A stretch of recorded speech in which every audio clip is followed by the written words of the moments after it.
What pro sports team has a record of 23,000 wins and only 345 losses? And which team has played in 120 countries in front of 130 million fans? And who claimed the great Wilt Chamberlain before the Philadelphia 76ers? Well, if you said the Harlem Globetrotters, you're right.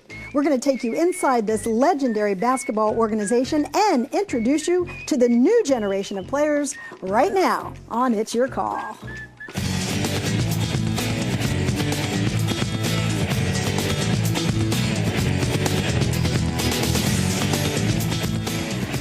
For 84 amazing years, the Harlem Globetrotters have thrilled audiences around the world.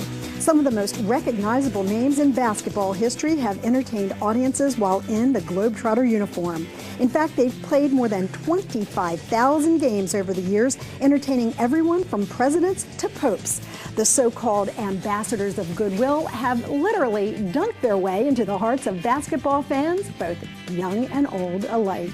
And I'm one of them. Hello, everyone. It's good to have you with us. I'm Lynn Doyle. Maybe you're like me and you grew up with names like Meadowlark Lemon or Curly Neal. Or maybe you're a fan of the Globetrotters of today. Either way, we have a treat for you today as we learn more about this team that's been entertaining audiences for decades by combining the best of the NBA with the best of the Barnum and Bailey Ringling Brothers Circus. And that includes my guest today. Meet guards Blenda Rodriguez and Ant Atkinson. They are both in their third seasons as Harlem Globetrotters. They're both members of the team's 2010 Magical Memories Tour. They're going to be playing in hundreds of games in hundreds of cities. I have to tell you, they're both crowd favorites. Blenda, yes. You get this description as being a crowd favorite because you have excellent ball handling skills and a lively personality. And Ant, you equally are as popular because you were an All-American and the top pick in the Globetrotters draft. What's it like to be on this team?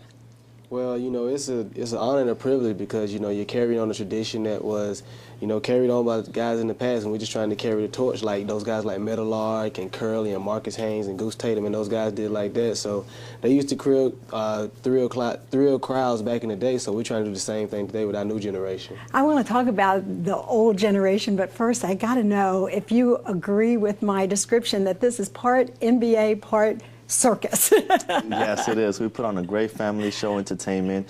We have guys like Special K. He's like the new Meadowlark Lemon. He's going to thrill you. He has tons of comedy, and sometimes we don't even know what he's up to.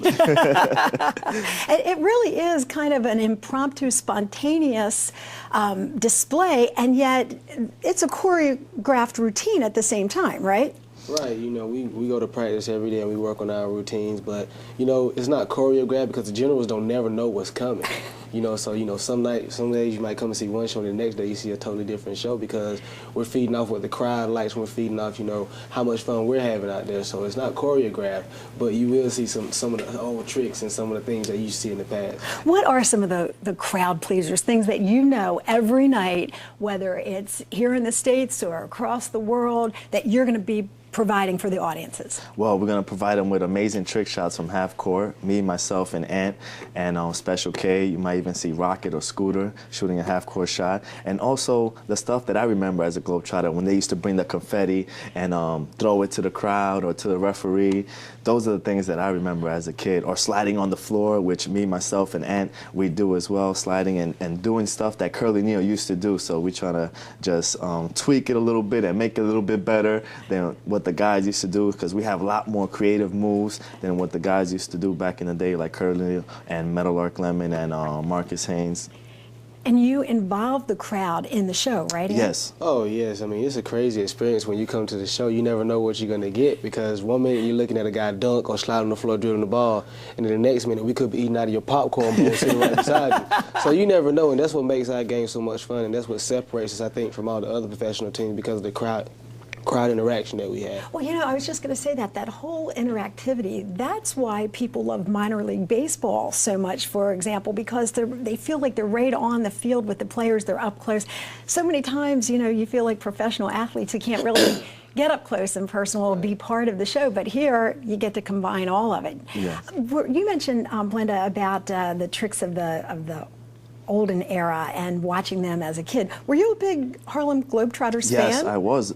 When I went to a store one day, they were selling a lot of VHS, and I saw the Globetrotters 6 decades of the Harlem Globetrotters. So what I did was I went and bought the VHS and I popped it into my my screen, and next thing you know, I started studying all their moves, and it was always a big part of me just to watch those guys. And the things that they did was like impossible to do. I was like, wow, how can they shoot a hook shot from half court and make it, you know? Well, you know what I love too is the fact that there were so many legendary players who were part and have been part of the Globetrotters over the years. And Yes. the names that, you know, became household figures to all of us who followed sports. To be in that same category with some of those legends, Ann, what's that like? I mean, it's like I said, it's an honor and a privilege because you carry on a tradition that's been around for years. And I know my grandparents, my aunts, my uncles, you know, the older people in my family, that's what they came off of. And when I go home, they just want to sit down and talk. When the last time you seen Curly? You know, when the last time you talked to him and stuff like that. So I tell them, man, Curly was just out here a couple of days ago. And, you know, I have the opportunity to sit down and talk to a legend,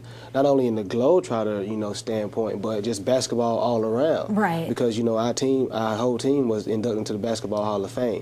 And just to have that privilege and wear these colors, and it just means something positive to our youth today, but it just means something positive for America as well, because that's what we need now in today's society. I love that. I love that philosophy. And you know, I grew up with, as I mentioned, the names of Curly Neal and Meadowlark Lemon. I mean, they entertained crowds in a way that I thought could never be surpassed. Right. So do you find that very intimidating, or do you think that one day you might be able to be part of that legendary Hall of Fame team?